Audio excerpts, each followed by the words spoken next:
All right, guys, welcome back. Episode 5. Appreciate you guys watching. Today we're going to do the pizza dough episode where it's about 5 ingredients, so it's going to be pretty simple. So we're going to do a 24-hour proofing, so it's going to expand. It's going to be really cool. Yeah, check it out.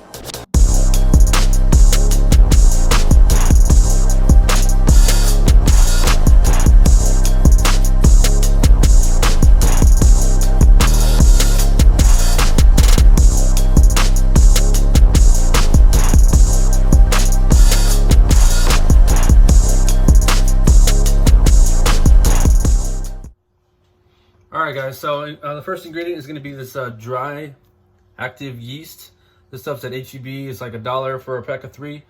The stuff is pretty cool because it's alive. So once you add it to water, you have to bloom it in water. So once you add it to water, it's going to start activating.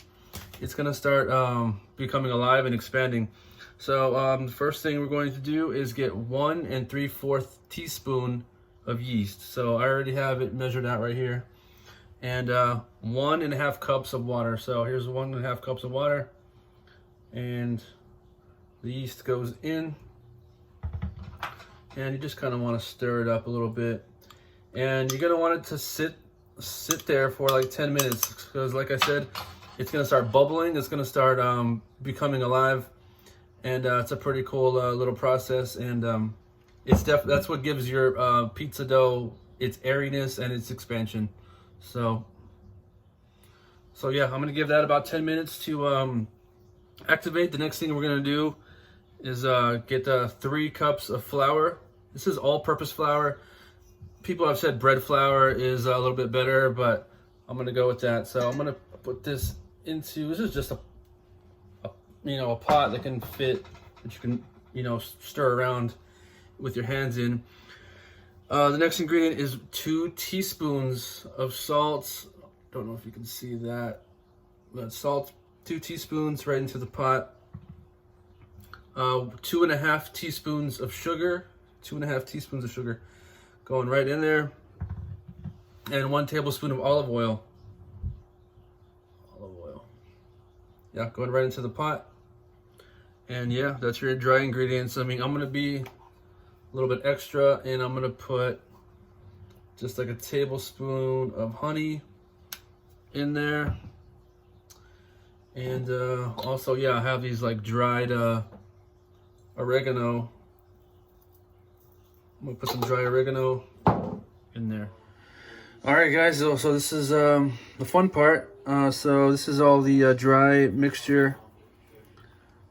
This is where we get a little bit messy.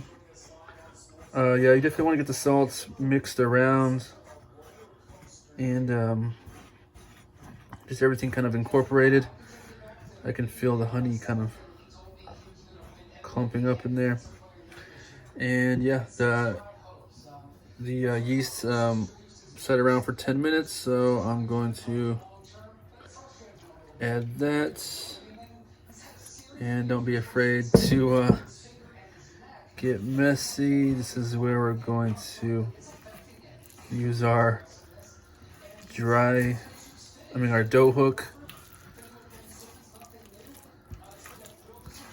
And this is where we're gonna magically form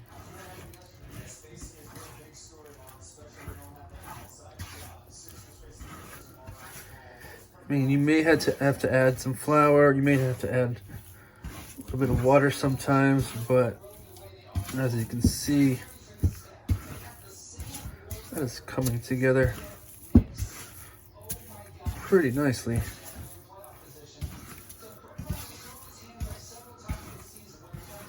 So,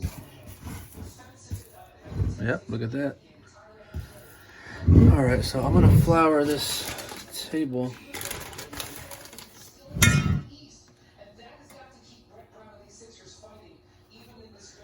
And we're going to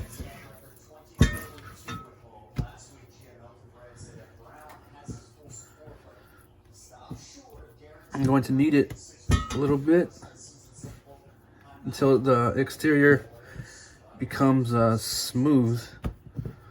Oh, this is already very airy. looks nice already.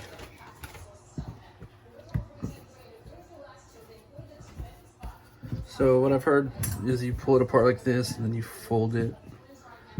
Saw that from Jamie Oliver. That already. You don't want to overwork it because you don't want it to become too glutinous, but yeah, that looks really good already. Check that out. Nice and smooth. And this will probably make 2 pizzas. So yeah, you don't want to overwork it too much. You just want to get that clear surface area, like I said, and yeah, it looks good. All right, so I just cleared out the wiped out the bowl a little bit. It doesn't have to be perfect. I'm just gonna put some olive oil on the bottom. Kind of want to move that around, coat the pan a little bit, and then put the dough. I'm gonna put the soft top part in first. Flip it over, and you just want to make sure you're oiled. The top is oiled, and then we are almost ready for proofing. We're just gonna cover this with some saran wrap, and literally, it's a wrap. So yeah. You can proof it for 2 hours. We're gonna proof this one for 24 hours. The longer you proof it, the more it's gonna taste, the better it's gonna taste. I've heard people proofing for 48 hours, even longer. The flavor definitely gets stronger and better the longer you proof it. So yeah, we're gonna leave this in the fridge for 24 hours. All right, so I proofed this 24 hours ago, so you can kind of see the size difference. Definitely, maybe you can't really tell on camera, but it's probably doubled in size. Yeah, so we're gonna play with this one. We're gonna make some pizzas. So yeah, I heard once you touch this thing, it's going to deflate. Let's kind of see. Yeah, it's kind of deflating a little bit. So we're gonna take it out and flour it some more.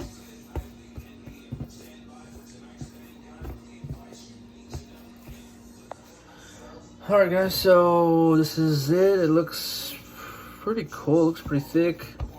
It's my first time doing this, so I'm figuring this out just like you guys are. So yeah, I'm just gonna make 2 pizzas. I'm going to kind of roll them and kind of see what I'm doing. Just kind of fold the inside. Put some more flour on this table, and yeah, I'm just gonna start kind of using gravity to kind of stretch them out. Haven't done this in a while, so let's see.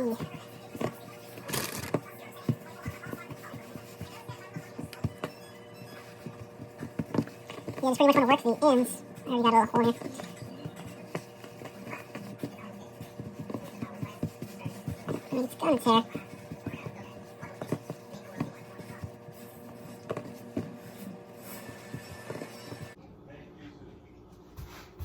All right, so after a little bit of work, stretching these things out, they're looking a little bit better. Yeah, so I'm gonna sauce these things and stick them in the oven, and we're gonna see how this goes. All right, so we're gonna do some classic margherita, and it's just Parmesan, mozzarella, basil, tomato sauce. Yeah, I guess it looked pretty decent. We got the oven at 525. We're gonna throw them in. Let's see what this looks like. All right, so these came out of the oven. They are looking pretty nice. Look at that sexy bottom. So yeah, I'm gonna cut these open, see how it tastes.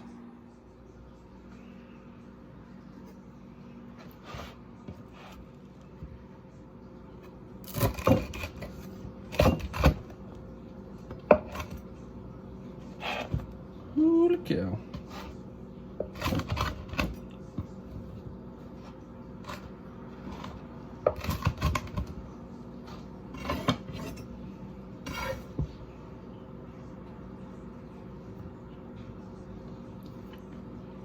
So yeah, underneath looks nice, nice color.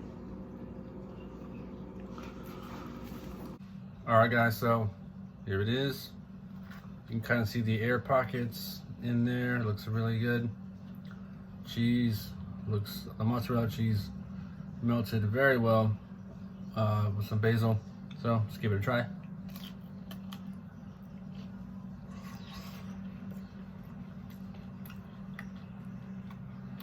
Yeah.